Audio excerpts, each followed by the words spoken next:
మాణిక్యం sir బయట మార్వాడి సీటోడు ఉన్నాడు. ఒకసారి ఇంటికి తీసుకెళ్ళి మేడంకి ఏం కావాలో చూడు. అసలే సండే మా పిల్లల రోజు. సార్ వాడు ఎట్లా దొరికాడు సార్ మీకు? మాణిక్యం, డబ్బులు ఉన్నోళ్ళు పిల్లల్ని కనకూడదయ్యా. కంటే ఇదిగో ఇలాగే హాస్పిటల్ చుట్టూ, కోర్టుల చుట్టూ, పోలీస్ స్టేషన్ చుట్టూ తిప్పుతారు. ప్యాథటిక్, ఏం చేయలేం. సార్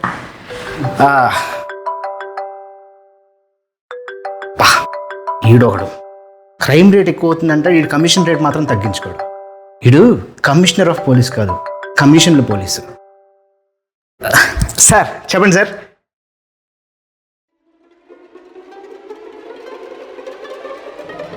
ఆ కార్ యాక్సిడెంట్ చేసినాడు ఎక్కడున్నాడు?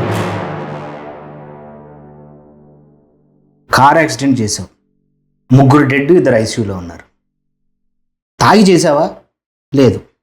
గాంజా కొట్టి చేసావా? లేదు. పోనీ ఇవన్నీ చేసి తప్పించుకోవడానికి నీ దగ్గర డబ్బులు ఉన్నాయా? పోనీ పొరపాటుని చేసావా అంటే అయితే నువ్వు సైకో అన్న అయి ఉండాలి, లేదా 5 నీకు ఏదైనా ద్రోహం చేసి ఉండాలి. రే, నువ్వు యాక్సిడెంట్ ఎందుకు చేసావని నేను అడగను రా. ఏం చేద్దావు నువ్వే చెప్పు. జైలుకి వెళ్తావా? ఇంకో 4 కేసులు వేసి పంపిస్తా. ఇంటికి వెళ్ళాలా? నాకో 50 లక్షలు ఇవ్వు, నువ్వు వెళ్ళు. ఏమంటావు? అన్ని డబ్బులు లేవు సార్ నా దగ్గర. ఒక్కసారి తప్పు అయిపోయింది సార్, వదిలేండి సార్ ప్లీజ్ సార్. డబ్బులు లేవా? నువ్వు గుద్దినోడి దగ్గర డబ్బులు లేవు, ఆ పూలు అమ్మే అమ్మడి దగ్గర డబ్బులు లేవు. మరి ఏం పీకడానికి రోడ్డు మీదకి వచ్చావురా? ఏం పీకడానికి వచ్చావు? మాణిక్యం,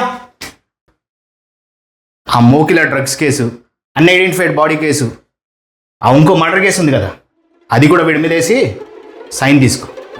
సార్ వద్దు సార్, ఒక్కసారి వదిలేండి సార్ ప్లీజ్ సార్.